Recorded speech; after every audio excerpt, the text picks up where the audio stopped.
Bienvenue à son nouveau sommet. Abonnez-vous pour des histoires de croissance, de résilience et de nouveaux départs. Après des années de mariage, le professeur Julien Moreau découvrit enfin le véritable amour. Il l'annonça lors de leur dîner d'anniversaire, portant la montre que sa femme lui avait offerte assis dans le restaurant qu'elle possédait, buvant un vin porté sur son compte privé. « Elle ne se soucie pas de l'argent », dit-il, les yeux brillants de ce courage propre aux hommes qui n'ont jamais payé leur propre hypothèque. « Elle m'aime pour mon âme. » En face de lui, Élise Valmont posa son verre. Le diamant à sa main gauche capturait la lumière des bougies froids et tranchants. « Comme c'est beau !» répondit-elle. Le visage de Julien s'adoucit de soulagement. Il crut que son calme signifiait le chagrin. Il pensa que la femme qui avait financé sa vie, ses recherches, les soins de sa mère, les dettes de sa sœur et sa réputation académique élégante allait pleurer en silence et négocier pour quelques miettes d'affection. Élise se tourna vers l'assistante qui se tenait discrètement près de la porte de la salle privée. « Sophie, dit-elle, annulez ses cartes noires, suspendez le compte médical privé de sa mère Gelzay, son endowment de recherche, révoquez son accès à la maison de Neuilly et faites changer tous les codes par la sécurité avant minuit. » Julien cligna des yeux. Le verre de vin trembla dans sa main. Élise le regarda de nouveau et sourit. « Tu as trouvé un amour qui ne se soucie pas de l'argent. Je détesterais l'insulter en continuant à tout payer. » Pour la première fois de la soirée, Julien n'eut plus rien de poétique à dire. Élise était la directrice générale du groupe Valmont, l'une de ces femmes que les magazines aiment photographier en costume noir devant les skylines de verre. Elle avait hérité d'une entreprise familiale de logistique en difficulté après la mort de son père, puis l'avait transformée en un empire international de transport d'immobilier et de fournitures médicales. Elle l'avait faite avec des nuits blanches, une discipline implacable et un esprit capable de déceler les problèmes de trésorerie avant même que les comptables n'osent les mentionner. Au regard du monde extérieur, elle paraissait invincible. Chez elle, elle avait passé des années à tenter d'être suffisamment douce pour que sa réussite ne blesse pas l'orgueil de son mari. Elle avait épousé Julien lorsqu'il n'était encore qu'un brillant conférencier, au doctorat inachevé avec une mère malade, une sœur cadette noyée sous les dettes, et la conviction que la pauvreté le rendait noble. Ses parents l'avaient mis en garde, ses amis aussi. Même son ancienne Noyunou, qui aimait trop généreusement tout le monde, l'avait tiré à part avant le mariage et lui avait chuchoté. « Un homme qui méprise l'argent tout en dépensant le tien finira par te mépriser aussi. » Élise était alors amoureuse. Elle les avait tous ignorés. Julien n'était différent, se disait-elle. Il citait Rilke dans les cafés. Il écrivait des essais sur la beauté et le courage moral. Il lui avait tenu la main dans les hôpitaux pendant l'agonie de son père. Il disait admirer sa force, mais vouloir protéger les parties tendres d'elle que personne d'autre ne voyait. Alors elle l'avait protégé en retour. Elle avait remboursé ses prêts étudiants. Elle avait financé son doctorat. Elle avait offert à sa mère Hélène une assurance privée après qu'une insuffisance rénale l'eût presque emportée. Elle avait réglé les soldes de cartes de crédit de sa sœur, Laura les frais de désintoxication, les cautions d'appartement, la boutique ratée, et plus tard les frais d'avocat, après que Laura eut foncé dans une voiture en stationnement en état d'ivresse. Elle avait doté le centre de recherche universitaire de Julien lorsque le département menaça de supprimer son programme. Elle avait rénové un hôtel particulier près du campus parce qu'il disait que le trajet depuis Neuilly drainait sa créativité. Chaque fois qu'elle donnait, il appelait cela de l'amour. Chaque fois qu'elle demandait un minimum de respect, il appelait cela du contrôle. Leurs jumeaux, Emma et Lucas, étaient désormais de grands enfants intelligents et observateurs avec les yeux gris d'Élise et les boucles sombres de Julien. Ils avaient appris tôt que leur père était charmant lorsqu'on l'admirait et froid lorsqu'on le dérangeait. Élise avait tenté de les protéger de ce déséquilibre familial. Elle avait échoué plus souvent qu'elle ne l'admettait. Ce soir-là devait être un dîner d'anniversaire. Élise avait réservé la salle privée d'Aurélia, le restaurant italien que son groupe possédait comme investissement discret dans l'hôtellerie. Rose blanche, bougie basse, menu dégustation. En six services, aucun appel du conseil, aucune équipe financière, aucun avocat. Elle avait même quitté son costume de bureau pour une robe de soie vert profond parce que Julien avait un jour dit que le vert l'adoucissait. Il arriva en retard. Il lui embrassa la joue comme on embrasse une tante âgée. Puis il parla longuement d'épuisement moral, d'étouffement émotionnel et de la tragédie d'être marié à une femme qui mesurait la vie à travers des bilans. Élise, elle écouta. Elle avait passé des années à écouter. Enfin, il prononça un nom. Camille. Pas Élise. Camille Dubois. Étudiante en beaux-arts boursière à l'université, élève de son séminaire de littérature romantique. Cheveux bruns doux, grands yeux noisettes, robe de seconde main et un fil Instagram rempli de fleurs pressées de poésie à la chandelle et de légendes sur les âmes qui se trouvent au-delà du matérialisme. Élise avait vu ce nom dans les rapports de bourse. Le groupe Valmont sponsorisait ce fonds. Bien sûr, le véritable amour de Julien avait été financé par la philanthropie de sa femme. Elle me comprend, dit-il. Elle ne voit pas un pourvoyeur ou un projet. Elle voit mon esprit. Élise plia lentement sa serviette. Voit-elle la Mercedes? Il sursauta. Ne sois pas vulgaire. L'appartement du Marais. C'est exactement ce que je veux dire. Le poste de titulaire financé par mon endowment. Son visage se durcit. Tu ne peux pas tout réduire à l'argent. Non, dit Élise. Mais l'argent a réduit ta souffrance pendant toutes ces années. Il se leva si brusquement que la chaise grinqua sur le sol. Je veux le divorce. Voilà. Ni crier ni chuchoter, déclarait avec toute la confiance d'un homme debout sur un pont dont il ignorait qu'elle était propriétaire. Camille et moi voulons construire une vie libre de ton contrôle, dit-il, une vie modeste, honnête. Je n'ai pas besoin de ton empire. Élise regarda de nouveau sa montre. Platine édition limitée. Alors tu ne la regretteras pas. Ce fut le moment où elle appela Sophie. Sophie était l'assistante exécutive d'Élise depuis des années, bien que le mot d'assistante fût trop étroit pour une femme capable de détourner un cargo, d'intimider un banquier et de se souvenir des prénoms des enfants de chaque agent de sécurité. Elle se tenait près de la porte-tablette déjà ouverte, expression parfaitement neutre. « Tout » demanda Sophie. « Tout » Julien rit une fois. « Tu ne peux pas couper les soins médicaux de ma mère. »« Je ne coupe pas les soins médicaux, dit Élise. Je mets fin au financement privé volontaire provenant de mon compte personnel. Hélène a un fils. Peut-être que le véritable amour pourra l'aider à remplir les formulaires d'assurance. Tu es monstrueuse. Non, Julien. Je suis respectueuse. Tu as dit vouloir une vie intacte de mon argent. Je te l'accorde. Sa bouche s'ouvrit, se referma, s'ouvrit de nouveau. Puis la porte de la salle privée s'ouvrit brusquement. Camille Dubois entra. Elle portait un cardigan crème sur une robe fleurie, les cheveux lâches, les joues rougies par la nervosité ou la performance. Derrière elle se tenait Laura, la sœur de Julien, dans une veste à paillettes qu'Élise avait payée. Élise regarda de l'une à l'autre. Comme le véritable amour est devenu encombré. Camille releva le menton. « Je suis venu parce que Julien ne devrait pas affronter ta cruauté seule. » Julien parut horrifié. « Camille, je t'avais dit d'attendre dehors. »« Non !» Elle se plaça à son côté et prit son bras. « Je ne me cacherai plus. » Laura croisa les... Enfin, quelqu'un dans cette famille a du courage. Élise s'adossa à sa chaise. « Laura, comment va la boutique ?» Une couleur monta au visage de Laura.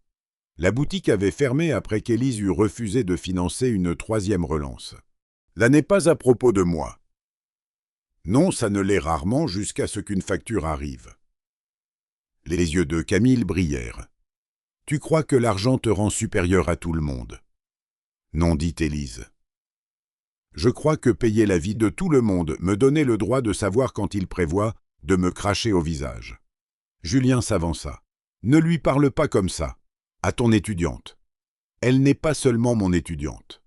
Là n'est pas la défense que tu crois. » Pour la première fois, une lueur de peur traversa son visage. La politique universitaire. Les relations enseignantes-étudiants, l'éthique des subventions, les conflits de bourse. Tous ces détails matériels ennuyeux que le véritable amour préférait ignorer. Élise se tourna vers Camille.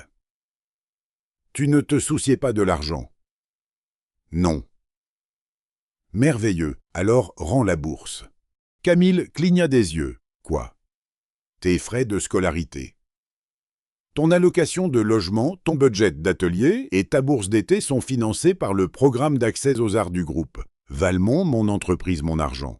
Puisque tu crois que l'argent corrompt l'amour, je vais retirer la contamination. La bouche de Camille trembla. Tu ne peux pas. Sophie. Sophie tapota sa tablette. Revue du programme initié. Gel d'urgence en attente d'audit éthique. Camille regarda Julien. Julien. Il regarda Élise. C'est vindicatif.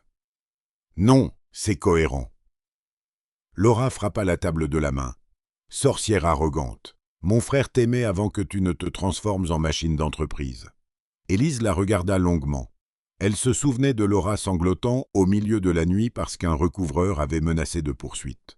Élise virant une somme considérable avant l'aube. Laura promettant de changer. Laura racontant plus tard aux parents qu'Élise aimait contrôler tout le monde avec de l'argent. Laura dit Élise doucement. Ton bail d'appartement se termine bientôt. Laura se figea. Quoi? Le bail est au nom de la société immobilière Valmont. Je l'ai gardé ainsi pour que ton historique de crédit ne t'embarrasse pas. Tu pourras le renouveler sous ton propre nom si le propriétaire accepte. Tu ne peux pas me jeter dehors. Je ne le fais pas. Je m'écarte simplement de sous toi. Si tu te tiens dans le vide, c'est un problème structurel. Un instant, personne ne parla, puis Élise se leva. Elle prit son sac, marcha vers la porte et s'arrêta près de Julien. Mes avocats contacteront les tiens. Ce soir, savoure ton amour pur. Le dîner est payé jusqu'au dessert. Après cela, le bar est fermé. Elle partit avant que quiconque ne trouve une phrase assez forte pour la suivre. Dans la voiture, Sophie s'assit à côté d'elle à l'arrière, continuant de taper des annulations. « Code de la maison changé », dit Sophie. « Carte noire et annulée.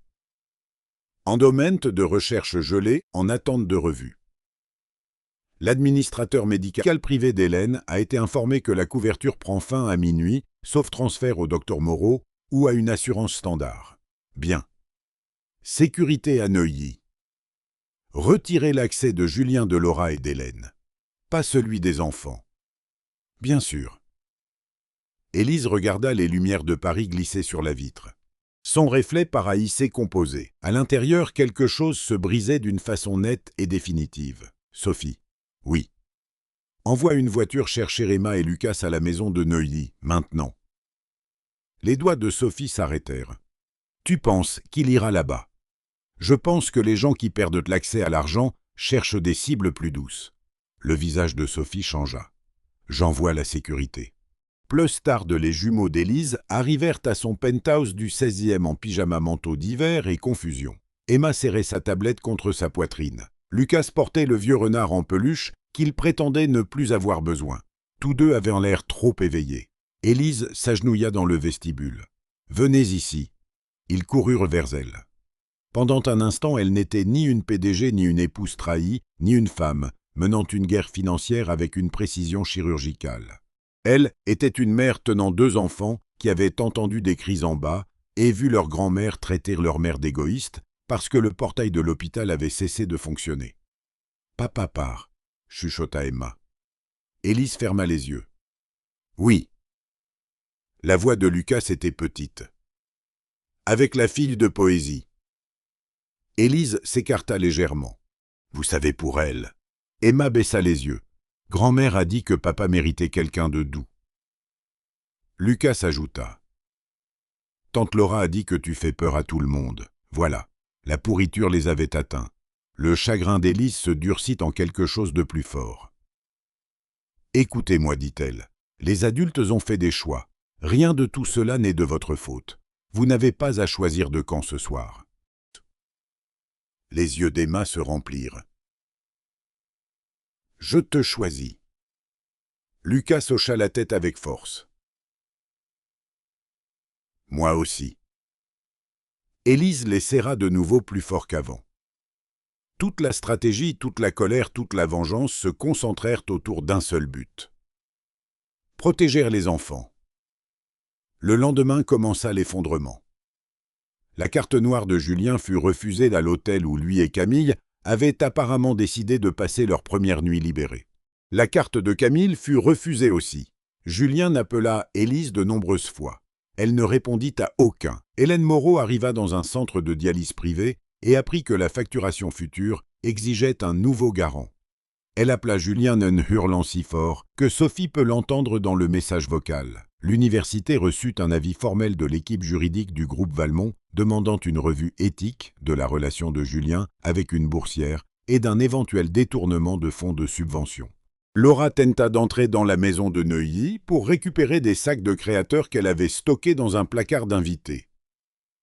Le code du portail échoua. Tous trois se retrouvèrent dehors. Julien, Camille, Laura et Hélène se tenaillaient au-delà de la grille de fer dans le froid.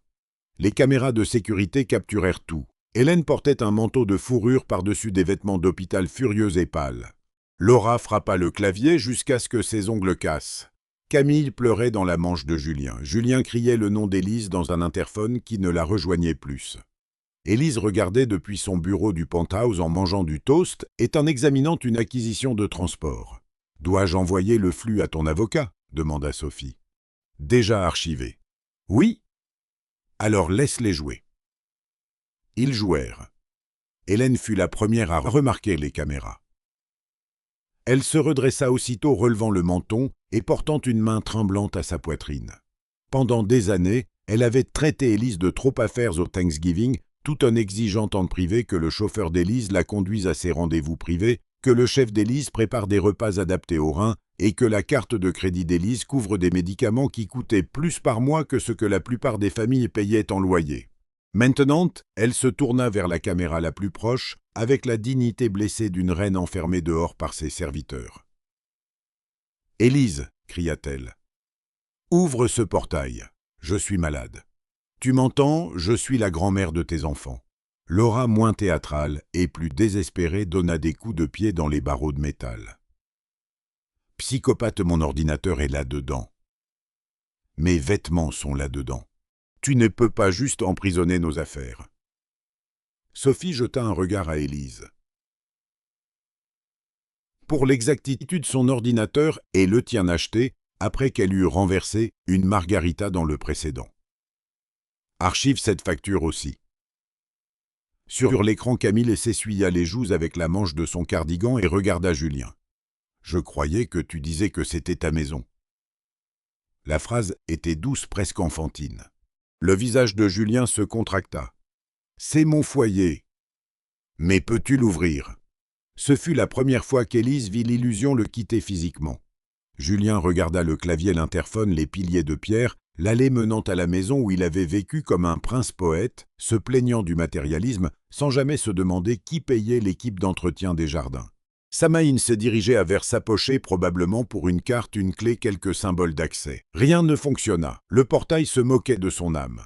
Un SUV de sécurité noire roula lentement dans l'allée et s'arrêta à l'intérieur du portail. Le chef de la sécurité, Marc Durand, en sortit. Ancien militaire chauve, imposant et loyal à Élise de la façon simple des gens dont les salaires arrivent à l'heure et dont l'employeur ne leur demande jamais de mentir.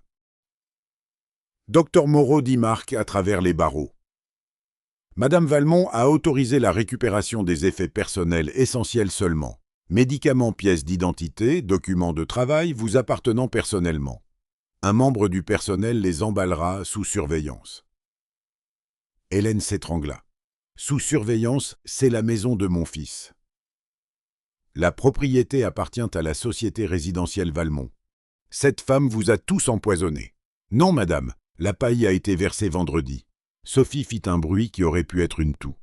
Julien s'avança. « Marc Allais, tu me connais. »« Oui, monsieur. »« Alors, ouvre le portail. »« Non, monsieur. » L'humiliation de ce refus poli fit plus de dégâts que des cris n'auraient jamais pu. Julien n'avait été obéi pendant des années, non parce qu'il détenait le pouvoir, mais parce que le pouvoir d'Élise s'étendait autour de lui comme le temps. Maintenant, le temps avait changé, et chacun pouvait sentir la température baisser. Camille se serra contre le froid. « Julien, mes carnets de croquis sont dans ta voiture. On les récupérera. Comment ta voiture est à l'intérieur ?» Laura se retourna vers elle. « Oh, pour l'amour de Dieu, arrête de te plaindre de carnets de croquis. Mes médicaments sont là-dedans. Mensonge. Tu viens de dire ordinateur. J'ai plusieurs problèmes. Hélène se tourna contre toutes les deux. Assez. Julien appelle ta femme. Ne l'appelle pas comme ça, chuchota Camille. Hélène la regarda comme si elle se souvenait soudain que cette jeune femme était la raison pour laquelle le portail était fermé. Et toi, dit Hélène, la voix se faisant plus acérée, quel était exactement ton plan? Tu allais l'inspirer avec de la poésie pendant que mes factures de traitement se payaient toutes seules. Camille recula. Je l'aime. Alors aime-le à l'hôpital public. Julien regarda sa mère. Maman. Quoi? Elle voulait une vie sans l'argent d'Élise. Qu'elle en voie une. Élise regarda les 3 personnes qui s'étaient unies contre elle commencer à se retourner les unes contre les autres dès que l'oxygène financier fut retiré. Elle ne se sentit pas triomphante. Elle se sentit instruite. La bonté, réalisa-t-elle, avait été l'adhésif qui maintenait ensemble des gens qui se disaient famille. Sans elle, ils n'étaient pas loyaux. Ils étaient simplement piégés dans le même temps. Marc fit sortir par 2 membres du personnel 3 petits sacs. Le passeport et les médicaments de Julien, les documents médicaux d'Hélène, le portefeuille et le chargeur de téléphone de Laura et les carnets de croquis de Camille provenant de la Mercedes, pas la Mercedes elle-même. Ce véhicule appartenait à une filiale Valmont. Julien fixa les sacs sur le trottoir. C'est tout. Marc lui tendit un avis imprimé. Vos avocats pourront coordonner toute récupération supplémentaire de biens. Je n'ai pas d'avocat. Vous en voudrez peut-être un. Le SUV remonta l'allée. Un long moment, les 4 se tinrent dehors devant le portail tenant de petits sacs, comme des évacués d'un pays qu'ils n'avaient jamais cru pouvoir les expulser. Puis les genoux d'Hélène fléchirent. Julien la rattrapa maladroitement. Laura cria qu'on appelle un médecin. Camille resta figée les mains sur la bouche, apprenant peut-être pour la première fois que la tragédie était moins romantique lorsqu'il n'y avait pas de personnel pour s'en occuper. Sophie tendit la main vers le téléphone. Élise secoua la tête une fois. Marc a déjà appelé les services d'urgence. Tu lui as dit de le faire. Je lui ai dit de ne laisser personne mourir devant les caméras. Sophie la regarda. C'est de la miséricorde portant un manteau très cher. C'est de la gestion de responsabilité. Bien sûr. L'ambulance arriva. Hélène fut emmenée à l'hôpital public où sa couverture standard s'appliquait encore. Julien monta avec elle. Laura suivit dans un VTC, après avoir découvert qu'aucune de ses cartes ne fonctionnait parce qu'elles étaient liées au compte supplémentaire d'Élise. Camille resta seule près du portail jusqu'à ce qu'une amie du campus accepte à contre-cœur de venir la chercher. Au crépuscule, l'allée était vide. Élise ferma le flux de sécurité. Puis, pour la première fois depuis le restaurant, elle mit son visage dans ses mains. Pas pour pleurer. Pour respirer. Son téléphone sonna. Sandrine Moreau. La cousine cadette de Julien, habituellement silencieuse, sauf pour demander des faveurs. Élise répondit en haut-parleur. « Élise, ça est allé trop loin, dit Sandrine. Hélène est malade. Tu ne peux pas laisser une vieille femme dehors. » Hélène a un fils, une fille et une belle-fille spirituelle qui rejettent le matérialisme. Ne sois pas cruel. J'ai payé ses soins privés pendant des années pendant qu'elle disait à mes enfants que j'étais froide. La cruauté aurait été de la croire. Sandrine hésita. Julien dit que tu le détruis. Non. J'ai cessé de financer l'illusion qu'il était déjà construit. Après avoir raccroché, Élise ouvrit un dossier que Sophie avait préparé. Dossiers de bourse de Camille Dubois-Paymen, de stipendés, subventions d'ateliers, remboursement de voyages, recommendations de faculté. Charge non autorisée sur une carte discrétionnaire du département séjour d'hôtel codé comme recherche d'archives reçues de Week-end Bijoux, achetée via une carte supplémentaire que Julien avait ouverte sous le compte de donateur du centre de recherche. Des designs de milliers d'euros. Les âmes pures semblaient-ils apprécier les hôtels de boutique. Cet après-midi-là, l'avocat d'Élise, Philippe Armand, arriva avec les papiers de divorce rédigés avant que Julien ne trouve un conseil disposé à prétendre qu'il avait un levier. Philippe avait les cheveux argentés et la réputation de faire pleurer les conjoints adverses sans élever la voix. « Tunet lui offre rien au-delà de ce que le contrat de mariage exige, dit-il. »« Correct. L'affaire universitaire pourrait le pousser à signer rapidement. »« Bien. La garde. Physique principale avec moi. » Légal partagé s'il termine une thérapie parentale et n'expose pas les enfants à Camille pendant la transition. Philippe prit note. « Tu es plus calme que je ne m'y attendais. » Élise regarda vers la porte fermée de la salle de médias où Emma et Lucas regardaient un film. « Je ne suis pas calme. Je priorise. »« Juste. Il y a encore un point, dit Philippe. » Élise leva les yeux. « Les enfants. Non, l'histoire publique. » Il va essayer de présenter cela comme une femme puissante, punissant un académique doux pour être tombé amoureux. Il l'a déjà fait. Alors nous aurons besoin d'un contre-récit propre si nécessaire, pas de ragot des faits. Sophie glissa un autre dossier sur la table. Préparé.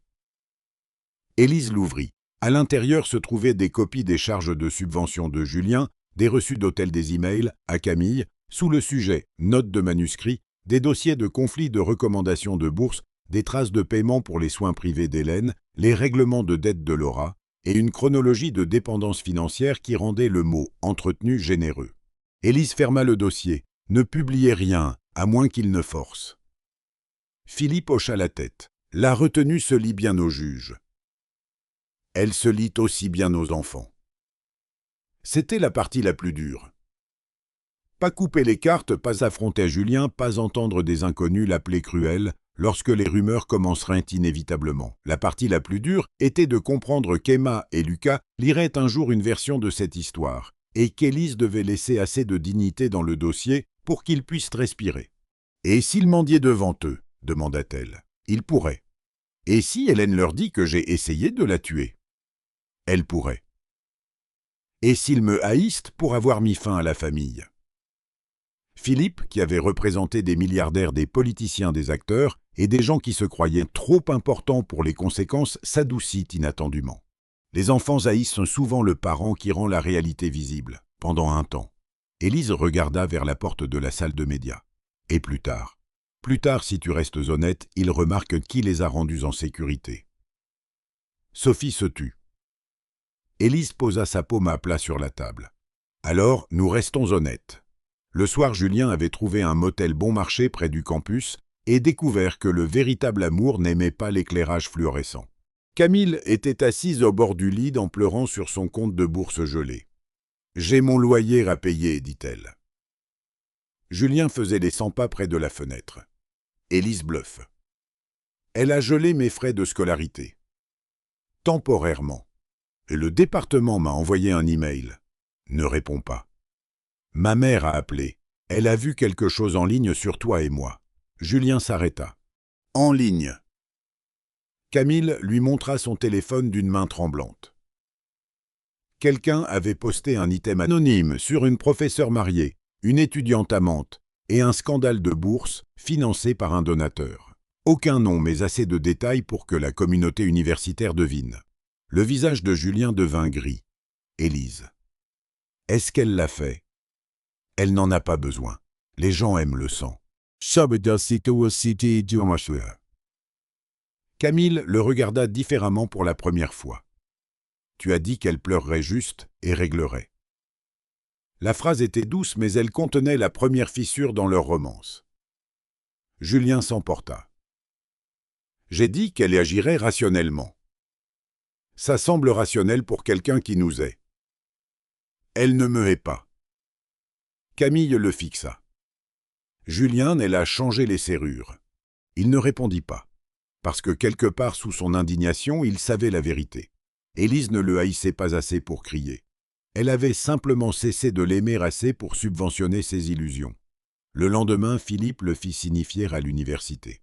Pas en privé, pas cruellement, juste précisément. Julien sortait d'une réunion de faculté lorsqu'un huissier lui remit les papiers devant 3 collègues, 2 étudiants diplômés et l'assistante du doyen.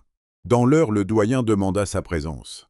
Le doyen portait l'expression que les administrateurs utilisent lorsque l'argent des donateurs et le scandale se heurtent. « Julien, dit-il, nous avons un problème. Ma femme instrumentalise la politique universitaire dans un différend domestique. » Le doyen glissa un dossier sur le bureau. Ceci inclut la documentation d'une relation intime avec Mademoiselle Dubois, bénéficiaire de fonds de bourse, liés à vos lettres de recommandation et des charges sur un compte de donateur du département pour des voyages personnels. L'estomac de Julien se noie. C'est hors contexte. Le contexte aide rarement les reçus d'hôtel. Élise est vindicative. Le groupe Valmans a suspendu l'endowment de plusieurs millions, soutenant votre centre de recherche en attente de revue. Julien serra les accoudoirs. Elle ne peut pas faire ça. Elle l'a déjà fait. Mon travail est important. Alors il devrait survivre sans facturer un week-end romantique comme recherche de manuscrits. Julien fut placé en congé administratif. Son email de département fut verrouillé. Camille ne répondait plus à ses appels. Élise apprit la nouvelle de Sophie en signant des documents à son bureau. « Il est suspendu, dit Sophie. »« Bien. » Mademoiselle Duboise a quitté le motel. C'était rapide. La pureté voyage léger. Élise faillit rire. Puis elle se reprit. Ce n'était pas de la joie exactement. C'était le soulagement étrange de voir la réalité enfin facturer les gens qui avaient tout porté sur son silence. La négociation de divorce eut lieu dans la salle de conférence de Philippe. Julien arriva portant le même blazer bleu marine qu'il utilisait pour les conférences, mais il avait l'air différent sans la confiance à l'intérieur. Ses cheveux étaient négligés sur les bords. Son visage avait perdu son éclat intellectuel et gagné la fatigue grise d'un homme qui avait appris que les services publics, les médicaments, la nourriture, les frais de scolarité et les chambres d'hôtel n'étaient pas des métaphores. Son avocat, un homme nerveux nommé Pierre Lang, feuilleta le contrat de mariage avec un désespoir visible. « Le docteur Moreau souhaite résoudre cela respectueusement, dit Pierre. » Élise était assise en face de la table dans un costume blanc. Emma et Lucas étaient en sécurité chez ses parents, en Normandie. Sophie se tenait derrière elle. Philippe s'assit à sa droite. « Respectueusement aurait été avant l'étudiante, dit Philippe. » Julien regarda Élise. « Tu savoures cela. »« Non. Tu as détruit ma carrière. Tu as facturé ton aventure sur un compte de donateur. J'ai fait des erreurs. Tu as fait des factures. » Pierre s'éclaircit la gorge. Le règlement proposé ne fournit aucun soutien conjugal au-delà du paiement transitoire limité du contrat de mariage. « Correct, » dit Philippe. Le docteur Moreau était financièrement dépendant pendant le mariage. Élise regarda Julien, la phrase qui avait enfin trouvé son propriétaire. « Un garçon entretenu, » dit-elle doucement. Julien sursauta. Il se souvenait de l'avoir dit. Il se souvenait de la fierté qu'il y mettait de la façon dont il avait utilisé sa propre dépendance comme une accusation contre elle. « J'étais en colère, » dit-il. « Tu étais honnête. » Il se pencha en avant. « Élise, s'il te plaît, ma mère a besoin de traitement. »« Alors traite-la. Je n'ai pas ce genre d'argent. Tu as une sœur. Tu as de la famille. Tu as le véritable amour. » Son visage se tordit. Camille est partie. Élise ne ressentit rien. Cela la surprit. Vraiment. Sa mère lui a dit de rentrer. Elle dit qu'elle a besoin d'espace. La pureté est très occupée. Il ferma les yeux. J'ai été stupide. Oui. Mais toutes ces années, Élise, cela ne signifie rien. Cela fit mal. Non parce qu'elle le voulait de retour, parce que toutes ces années ne pouvaient pas ne rien signifier sans faire de la femme qui les avait vécues une idiote. Elle signifie que j'ai essayé, dit-elle. Elle signifie que j'ai fait attention. Elle signifie que j'ai confondu le sacrifice avec l'amour trop longtemps. Je t'ai aimé. Tu as aimé être protégé par moi. Ce n'est pas juste. Juste est l'accord devant toi. Philippe glissa un stylo vers Julien. Signe aujourd'hui, dit-il, et Madame Valmont ne poursuivra pas le remboursement personnel des charges discrétionnaires en attente du processus de l'université. Refuse et nous commençons une découverte assez large pour embarrasser tous ceux qui t'ont aidé à dépenser son argent. Pierre Lang se pencha vers Julien et chuchota avec urgence. Sa voix était basse, mais la pièce était assez silencieuse pour que tout le monde entende des fragments. « Prends-le. Mieux que le litige. Le dossier éthique est mauvais. Risque de garde. » Julien fixa le stylo comme si Philippe avait posé un couteau sur la table. « Ça lui donne tout !» Élise le regarda fixement. « Non. Ça te laisse avec ton nom, tes diplômes, tes livres, tes vêtements, tes économies personnelles et l'opportunité de devenir l'homme indépendant que tu as décrit au dîner. Tu te moques de moi. Je te cite. Il avala. Et l'hôtel particulier. Propriété de la Société de logement facultaire Valmont. J'y ai vécu. Tu y as vécu gratuitement. Ma bibliothèque est cela. Tes livres seront livrés. Mon bureau. L'université l'a verrouillé. Son visage se contracta. Tu as tout planifié. Non, Julien. J'ai fait attention pendant des années. Planifié a pris une nuit. Pierre ferma brièvement les yeux, peut-être en deuil de la possibilité que son client cesse de parler. Julien se renversa, passant les deux mains dans ses cheveux. Pour la première fois, il avait moins l'air d'un érudit tragique et plus celui d'un homme d'âge moyen qui avait découvert que la souffrance esthétique ne payait pas les factures. Camille avait raison sur une chose, dit-il amèrement. Tu es terrifiante. Élise considéra cela. Non terrifiant est de réaliser combien de gens ont construit des vies sur une femme qu'il continuait à insulter. Il la regarda alors vraiment, et une partie de sa colère se brisa en panique. Je ne sais pas comment faire ça. Faire quoi? Vivre comme ça, sans que je paye pour. Il sursauta. Sans tout. Pendant des années, Élise avait pris sa dépendance pour de l'intimité. Il avait besoin d'elle, donc elle comptait. Il rentrait parce que la maison était confortable, donc il aimait celle qui faisait le confort.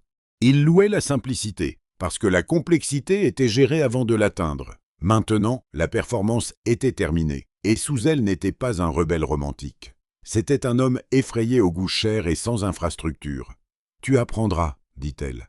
Tu as l'air de ne pas te soucier si je souffre. » Les doigts d'Élise se resserrèrent une fois autour de l'accoudoir. « Je me suis tant soucié que j'ai empêché la souffrance avant qu'elle ne t'atteigne. Tu as appelé cela une prison. J'ai ouvert la porte. Silence. » Julien fixa les papiers. Son téléphone vibra. Hélène. Sophie lut la notification depuis l'endroit où elle se tenait. Le centre de dialyse de ta mère a laissé 6 messages. La main de Julien trembla. Il signa. Le stylo griffa la page laid et définitif. Quand ce fut fait, Élise se leva. Julien la regarda avec des yeux rouges. « Me pardonneras-tu un jour ?»« Probablement. » Un espoir vacilla. Elle l'éteignit. Mais le pardon n'est pas... Elle quitta la pièce. Dehors, Sophie marcha à côté d'elle vers l'ascenseur. « Veux-tu savoir ce qui se passe ensuite ?» demanda Sophie. « Non. Tu le veux d'habitude. » Pas cette fois. Mais la vie le lui dit quand même. Hélène passa des soins privés à un planning d'hôpital public et découvrit que les infirmières ne répondaient pas bien à être traitées de servantes. Laura perdit son appartement, emménagea chez une amie, puis brûla ce pont en vendant le sac de créateur de l'amie en ligne. Julien loua un studio près du campus et prit des travaux de traduction pendant l'enquête universitaire. Camille retourna dans sa ville natale et posta un dernier essai sur la survie aux hommes plus âgés manipulateurs avant de supprimer ses comptes lorsque les commentateurs demandèrent de l'argent de la bourse.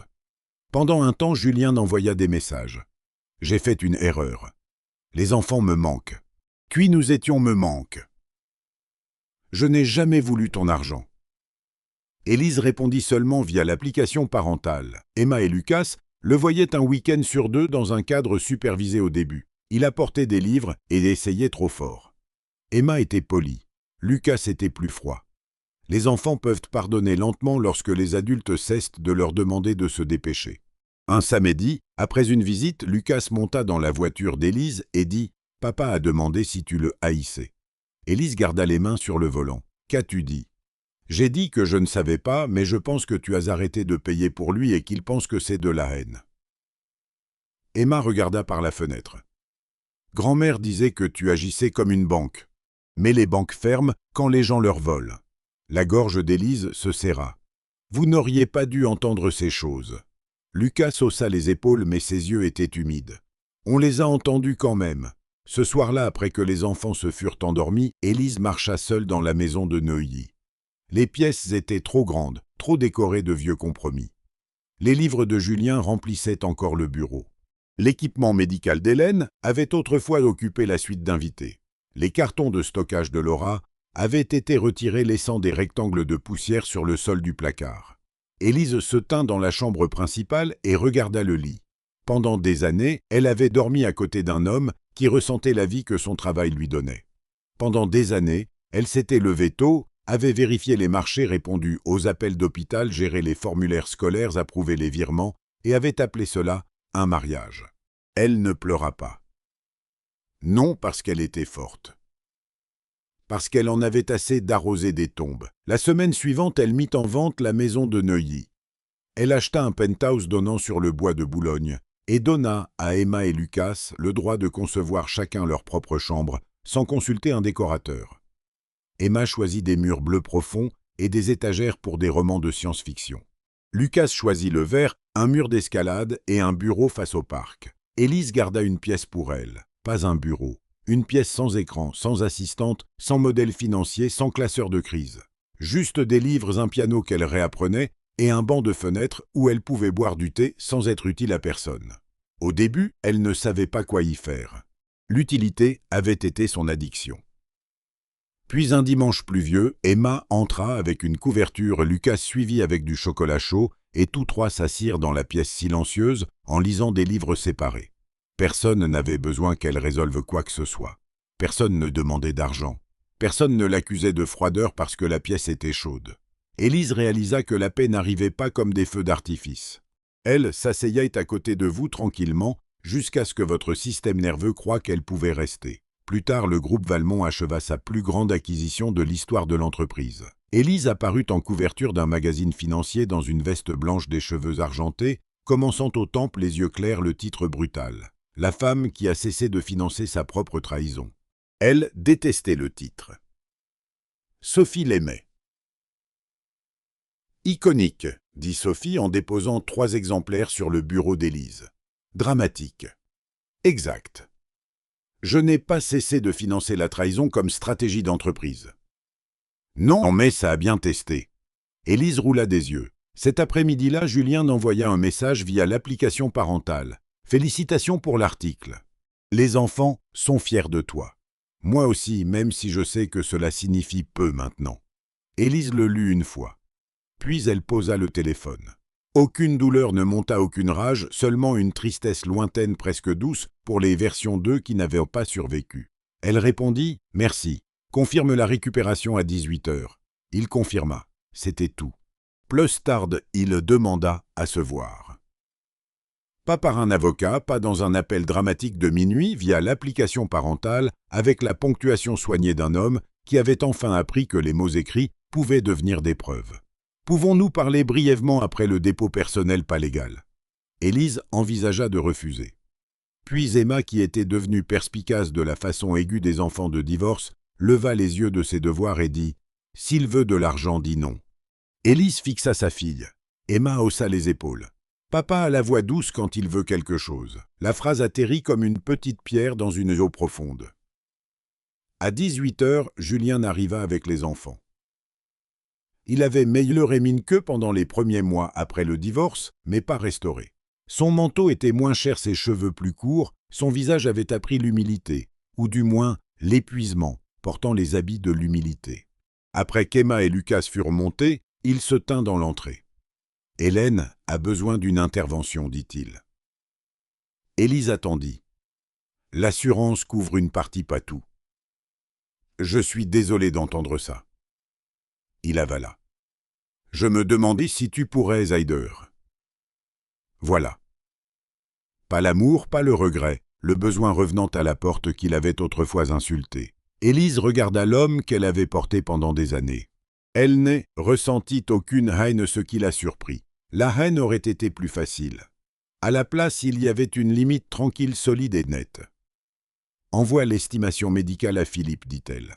Si le thérapeute des enfants estime qu'aider leur grand-mère est émotionnellement approprié, j'envisagerais de payer le prestataire directement comme un don unique à Emma et Lucas, pas à toi, pas à Hélène et pas en privé. » Le visage de Julien rougit. « Tu dois toujours tout contrôler. » « Non, dit Élise. Je dois m'assurer que la générosité ne redevienne pas une laisse autour de mon cou. » Il détourna le regard. « Je méritais ça. » « Oui. » Il hocha une fois la tête et partit. Élise resta un long moment dans le vestibule ensuite. L'ancienne, elle aurait payé immédiatement, se serait excusée de l'avoir forcé à demander, puis se serait demandé pourquoi la bonté ressemblait à une disparition. La nouvelle, elle pouvait encore aider, mais seulement sans retourner au rôle de pourvoyeuse silencieuse. Cela, réalisa-t-elle, était de la croissance, non devenir dure, devenir précise. La bonté précise avait des règles. L'amour précis avait des portes. La paix précise n'exigeait pas qu'elle garde une chambre d'amis dans sa vie pour quiconque revenait seulement lorsque le confort manquait. Pour la première fois, Élise comprit que les limites n'étaient pas des murs contre l'amour. Elles étaient la forme qui rendait l'amour réel possible. La liberté, elle avait appris, n'était pas l'absence dramatique d'amour. C'était l'absence de dette déguisée en amour. Pour l'anniversaire d'Emma et Lucas, ils célébrèrent sur la Côte d'Azur, où Élise avait acheté une maison de plage avec de larges portes vitrées et des planchers qui portaient toujours un peu de sable, peu importe combien souvent le personnel nettoyait. Au coucher du soleil, les jumeaux coururent vers l'eau, tandis qu'Élise se tenait sur la terrasse avec un matcha glacé à la main. Sophie, maintenant directrice des opérations et toujours incapable de rester hors des affaires personnelles, se tenait à côté d'elle. « Tu as l'air paisible, » dit Sophie. Accusation dangereuse.